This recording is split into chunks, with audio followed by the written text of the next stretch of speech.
দেখেছেন আমি I card দেখাতে বলেছি, দেখাতে পারিনি। এটা কারা? এগুলো সব আগামী দিনে এসে ছাড়বো না আমরা। আমার বুকে একটা ঘুষি মেরেছে। এখানে আইএসএফ বা সংখ্যালঘু যুব ফেডারেশন, আজাদ সমাজ পার্টি, তৌহিদি জনতা, এসডিপিআই, ডাব্লিউপিআই, পিস, বিভিন্ন ধরনের সংগঠনের মিশ্রণে কনস্টিটিউশন প্রোটেকশন ফ্রম আমরা তৈরি করেছি। তার পক্ষ থেকে আজকে থেকে 27 তারিখ পর্যন্ত ওয়াকফ সংশোধনী আইন 2025 বাতিলের জন্য যেভাবে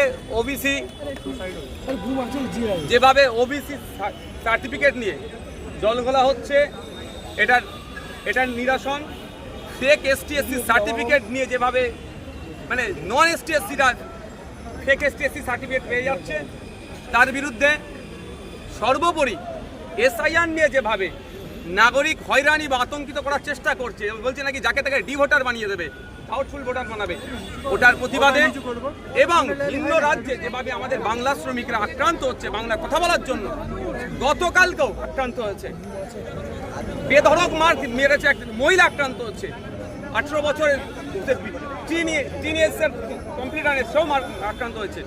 তাদের এই পরিযায়ী শ্রমিকদের উপরে যে বাংলা ভাষা আক্রমণ হচ্ছে, বাংলা ভাষার উপরে আক্রমণ হচ্ছে, এটা বন্ধের জন্য আজকে আমাদের ধর্ণা। কিন্তু এবার হচ্ছে কথা আপনাকে বলি, মানে বলবে না বাকি নেতৃত্বরা বলবে, আমি বলবো একটা কথাই, যে আমি ধর্ণায় বসবো, এটা আমার সাংবিধানিক অধিকার।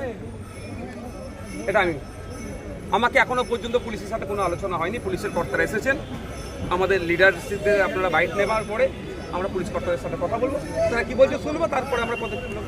তবে আমরা ধর্ণা মঞ্চে যাবো। মুখ্যমন্ত্রী 5,000 টাকা করে দেওয়ার কথা বলছে পরিযায়ী শ্রমিকদের, কি বলবেন? দেখুন, 5,000 টাকায় সমস্যার সমাধান নয়।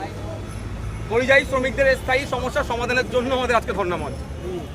আমরা চাই কর্মসংস্থান বাংলায় তৈরি হোক। ওই যে 5,000 টাকায় কত কাটমানি চলে যাবে না চলে যাবে, অরিজিনাল কারা পাবে, আমরা দেখেছি আবাস যোজনা নিয়ে কি হয়েছে। দিল্লিতে গিয়ে আন্দোলনের কথা বলেছিলেন, একটু সাইড দিন না, আগে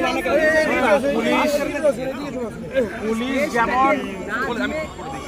পুলিশ যেমন আটকানোর জন্য তৈরি হয়েছে, আমরা ওয়াকফ সম্পত্তি বাঁচানোর জন্য, ওয়াকফের কালা কানুন প্রতিরোধ করার জন্য এবং গোটা দেশে বাঙালি পরিযায়ী শ্রমিকরা যেভাবে আক্রান্ত হচ্ছে তাদের সুবিচার দেওয়ার জন্যে, ওয়াকফ বিরোধী মোদি বিরোধী আন্দোলন করতে গিয়ে যাদের মুর্শিদাবাদে গ্রেপ্তার করে 750 মানুষকে, নিরীহ মানুষকে তাদের গ্রেপ্তার করে রাখা হয়েছে, তাদের ন্যায় আর ইনসাফ দিতে আজকের শান্তিপূর্ণ অবস্থান ধর্ণা হবে।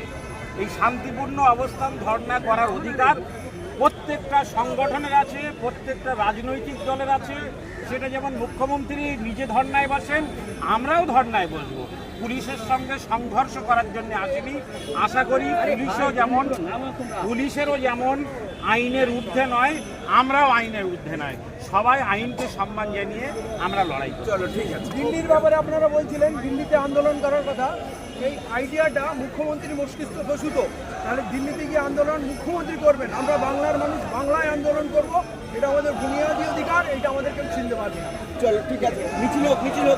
এই আমাদের একটু দাঁড়িয়ে যাবেন, আমাদের লিডাররা থাকবে, 5 ফুট ছেড়ে 3-5 ফুট ছেড়ে আপনারা দাঁড়াবেন। বিষয়, যে বিষয়টার সঙ্গে গোটা পশ্চিমবঙ্গের প্রত্যেকটা মুসলমানের হৃদয়ের সম্পর্ক, প্রত্যেকটা মুসলমান ব্যতীত সেই আইন প্রত্যাহারের দাবিতে মুসলমানরা আন্দোলন করতে যাচ্ছে, আর মুখ্যমন্ত্রী কেন বাধা দিচ্ছে, এর জবাব চাইতে আজকে আমাদের নেতারা গণতান্ত্রিক পদ্ধতিতে আজকে কলকাতার রাজপথে ধর্ণা মঞ্চ তৈরি করেছিল। কিন্তু সেখান থেকে অন্যায়ভাবে আমাদের নেতাদেরকে আজকে আটক করে আমাদেরকে ছত্রভঙ্গ করা হলো। জানি না এটা কিসের সেটিং চলছে, জানি না এটা কিসের সেটিং চলছে, আমরা বুঝতে পারছি না কেন, কিসের, কার তত্ত্বাবধানে এই এসআইআর নিয়ে এসে আজকে আমাদের দাবির সমূহের মধ্যে ছিল এসআইআর, যেটার সঙ্গে প্রত্যেকটা ভারতবাসীর স্বার্থ জড়িত। এই এসআইআর এর সঙ্গে প্রত্যেকটা ভারতবাসীর স্বার্থ জড়িত। এই আরএসএস এর দালালি করার জন্য আজ মুখ্যমন্ত্রী মমতা বন্দ্যোপাধ্যায় এই পশ্চিমবঙ্গের সর্বোচ্চ আসন দখল করে বসে আছে। এই সময় যদি মুসলমানরা সিদ্ধান্ত না নিতে পারে, আসন্ন 2026 বিধানসভায় এই বিট্টে এই মানসিকতা যেটা তিনি প্রকাশ করছেন, এই পরিস্থিতি যেটা তিনি তৈরি করতেন, এটা যদি পরিবর্তন না করতে পারেন তাহলে আমাদের মুসলমানদের ভোট বাক্সে এটার জবাব খুব সাহসিকতার সঙ্গে দিতে হবে।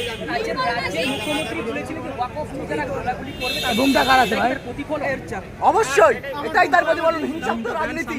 তিনি সামান্য ওষুধের দাম বাড়ছে সেটা নিয়ে কলকাতার রাজপথ অবরোধ করে দিচ্ছে, তিনি জনগণের ভোগান্তি স্বীকার করাচ্ছে, যানবাহনের জট তৈরি হচ্ছে। তিনি চুন থেকে পান থেকে চুন খোঁজলেই তিনি আন্দোলনে নামেন। তিনি যখন বিরোধী ছিলেন তখন কথায় কথায় ধর্মঘট, কথায় কথায় অনশন, তিনি আন্দোলন করে তিনি আজকে নিজের জায়গা তৈরি করেছেন। আর আজকে কেন আন্দোলনকারীদের প্রতি তার এত হিংসা, এত ঈর্ষার কিসের? নির্মল মাঝি মুখ্যমন্ত্রীর সঙ্গে আল্লাহ তুলনা করেছে, এই বিষয়টিকে কিভাবে দেখছেন? আরেকবার, নির্মল মাঝি মুখ্যমন্ত্রীর সঙ্গে আল্লাহ তুলনা করেছে, এই বিষয়টিকে কিভাবে দেখছেন?